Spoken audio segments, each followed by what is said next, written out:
بسم اللہ الرحمن الرحیم۔ آج کا موضوع ہے انبیاء کے علم کے وارث کیا اولیاء کرام ہیں یا مولوی حضرات ہیں؟ نبیوں کے علم کے وارث علماء۔ دوسری حدیث پاک ہے مثل انبیاء بنی اسرائیل، کہ بنی اسرائیل میں جو نبی ہوئے ہیں ان کے مثل جو علماء ہیں وہ کیا اولیاء کرام ہیں یا مولوی حضرات ہیں؟ تو نبیوں کے علم کے وارث تو وہی علماء ہوں گے جن کا ذکر نبیوں کے ساتھ قرآن پاک میں آیا ہو۔ جس طرح اللہ تبارک تعالیٰ اپنے انعام والے بندوں کا ذکر فرماتے ہیں، نبیین و صدیقین و شہداء و صالحین و حسن اولئک رفیقا، کہ میرے انعام والے بندے جو ہیں وہ نبی ہیں، صدیق یعنی صحابہ کرام، شہید اور صالحین۔ صالحین اولیاء کرام کو ہی کہتے ہیں۔ تو یہ اللہ تعالیٰ فرماتے ہیں یہ آپ کے دوست ہیں۔ اب نبیوں کے ساتھ جن کا ذکر ہوا، جس طرح یہ صحابہ کرام آیا، صدیقین، تو اس میں دیکھیں نبی علیہ السلام فرما رہے ہیں مناقب حضرت ابوبکر صدیق رضی اللہ عنہ میں کہ صدیق تو مثل ابراہیم ہے۔ تو ابراہیم علیہ السلام نبی تھے۔ صدیق اکبر رضی اللہ عنہ کو آپ ابراہیم علیہ السلام سے تشبیہ دے رہے ہیں، اور حضرت عمر رضی اللہ عنہ سے فرما رہے ہیں کہ عمر تو مثل موسیٰ ہے، اور میرے بعد اگر کوئی نبی ہوتا تو عمر نبی ہوتے۔ اسی طرح علی علیہ السلام سے فرمایا کہ علی تو مثل ہارون علیہ السلام ہے۔ جس طرح موسیٰ علیہ السلام کا بھائی ہارون علیہ السلام تھے، اسی طرح میرا بھائی علی ہے۔ فرق یہ ہے کہ ہارون علیہ السلام نبی تھے اور لا نبی یا بعدی، میرے بعد کوئی نبی نہیں۔ تو اس طرح جن کی مثالیں نبیوں سے دی ہیں یہ علماء ہیں جو مثل انبیاء بنی اسرائیل ہیں، یہی نبیوں کے علم کے وارث ہیں، یعنی اولیاء کرام۔ اس کی تشریح مولانا روم صاحب بھی یہی فرماتے ہیں کہ مولوی ہرگز نہ شد مولائے روم، تا غلام شمس تبریز نہ شد۔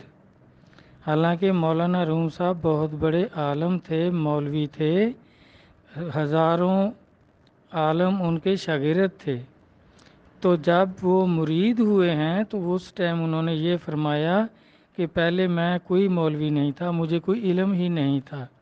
اگر یہ مدرسوں کا علم نبیوں والا علم ہوتا تو پھر مولانا روم صاحب کو شاہ شمس تبریز کی مریدی کی کوئی ضرورت نہیں تھی۔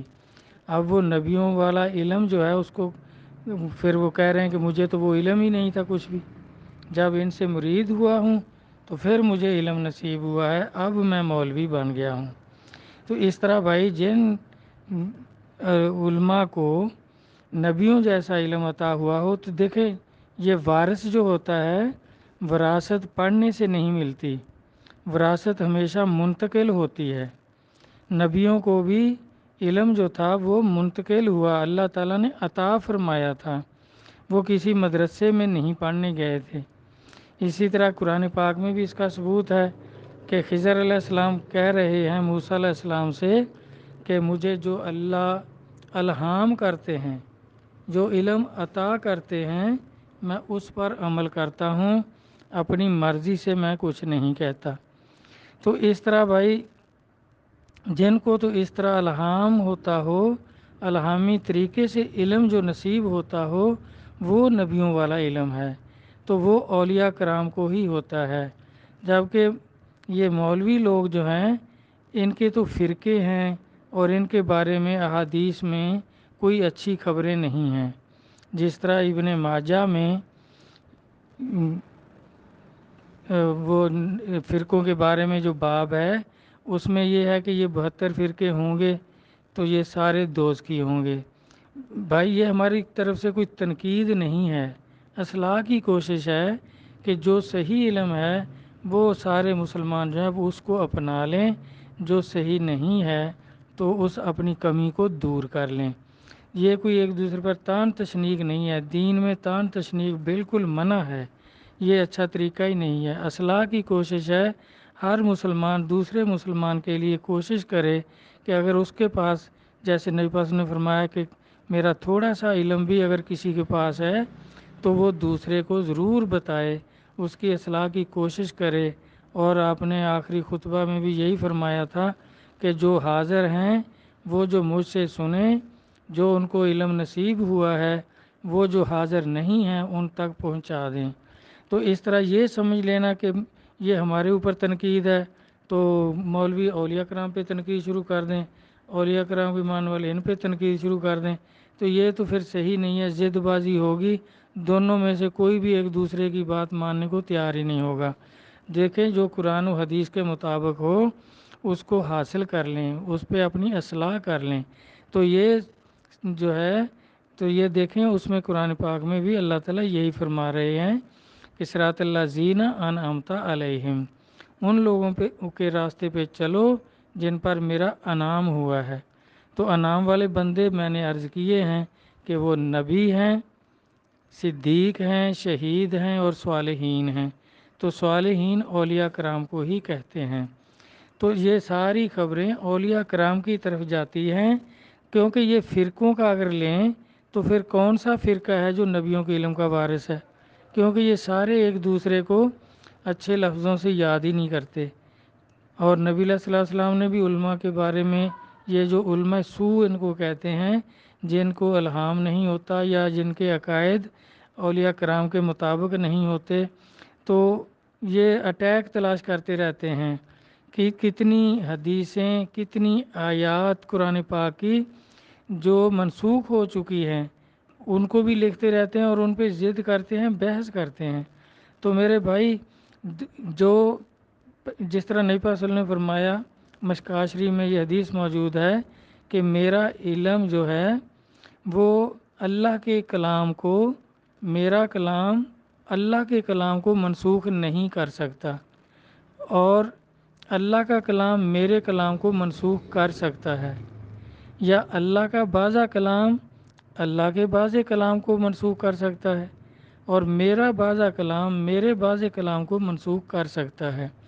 تو اب جس طرح مکہ شریف کی کتنی احادیث ہیں جو مدینہ شریف میں جا کر آپ نے ان کو منسوخ کیا، ان کے خلاف حکم آ گیا، جیسے قبرستان میں عورتوں کے جانے کا بیان، مکہ شریف میں آپ قبرستان میں جانے سے منع فرماتے تھے، جب مدینہ شریف ہجرت فرما کر چلے گئے تو پھر آپ نے فرمایا بھی پہلے میں نے آپ کو قبرستان جانے سے منع کیا تھا، اب میں اجازت دیتا ہوں، یہ عبرت کی جگہ ہے، جایا کرو۔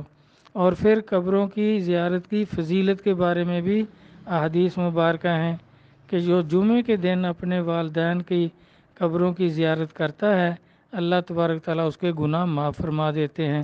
اب وہ جو نہ جانے والی حدیث ہے وہ منسوخ ہو گئی۔ اب یہ نہیں ہوگا کہ بھئی اس کے ساتھ منسوخ لکھا ہوا ہو، کیونکہ اس ٹائم جو فرمایا تھا، تو اب یہ علماء کرام کو چاہیے کہ وہ جو منسوخ ہوئی ہیں ان کے اوپر بحث نہ کریں، وہ جو لوگ نہیں پڑھے ہوئے ان کو صاف بتائیں بھائی یہ حدیثیں منسوخ ہو گئی ہیں دوسری نئی حدیثوں سے۔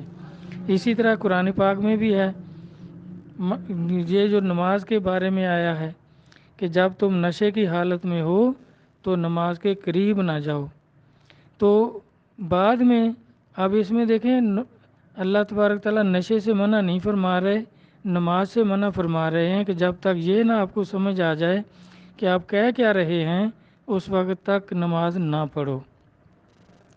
تو بعد میں حکم آ گیا بالکل کہ بھئی نشہ بالکل قطعی حرام ہے، یہ نجس ہے، اس کے قریب ہی مت جاؤ۔ تو اب یہ پہلی جو ہے نا کہ نشے کی حالت میں نماز نہ پڑھو، اب وہ منسوخ ہو گئی۔ تو اس طرح قرآن پاک کی سمجھ اللہ تعالیٰ فرمائیں۔ پھر نبی علیہ السلام نے فرمایا مشکوٰۃ شریف میں علم کے باب میں کہ قرآنی آیات کا ایک ظاہر ہوتا ہے اور ایک باطن ہوتا ہے۔ تو علماء کرام نے اس کے ظاہر کو لیا، اس میں بھی اختلاف کیا۔ ہر فرقہ دوسرے فرقے کی بات نہیں مانتا، بلکہ ایک دوسرے کو دوست کی، جہنمی، مشرک، کوئی کچھ کہتا ہے۔ تو اس طرح یہ تو پھر اب ہو نہیں سکتے نبیوں کے علم کے وارث، کیونکہ اس علم میں اختلاف نہیں ہے، سمجھ ہے۔ تو نبی ولی جو ہیں، اللہ کے ولی جو ہیں، انہوں نے ہر آیت کے باطن کو سمجھا، وہ ولایت کو پہنچے، انہوں نے ایک دوسرے سے اختلاف نہیں کیا۔ تو اس طرح انہوں نے اختلاف کیا، فرقے بنائے، اور سرکار نے فرمایا سارے فرقے ہیں ہی دوست کی، 72 فرقے ہوں گے میری امت کے، سارے دوست کی ہوں گے۔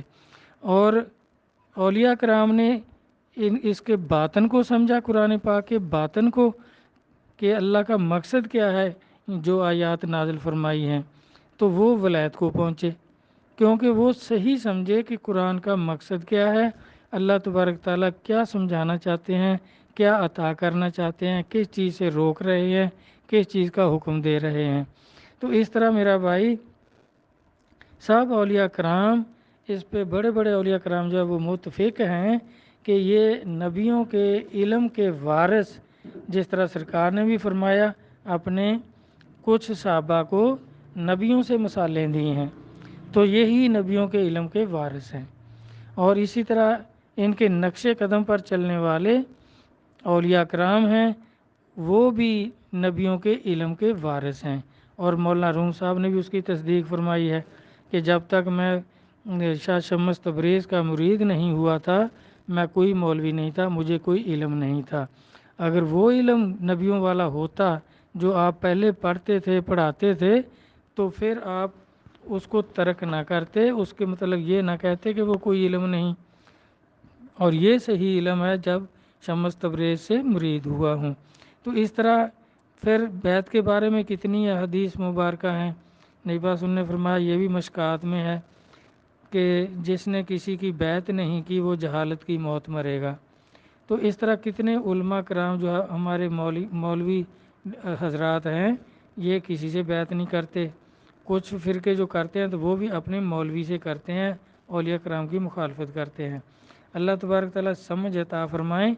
تو آخر میں یہی عرض کروں گا کہ بھائی ضد چھوڑ دیں، سمجھنے کی کوشش کریں، جو کچھ صحیح قرآن و حدیث سے ثابت ہوتا ہو اس کو اختیار کرنے میں ہی بھلا ہے، اس کے انکار میں کوئی بھلا نہیں ہے۔ اللہ سمجھ عطا فرمائیں، آمین۔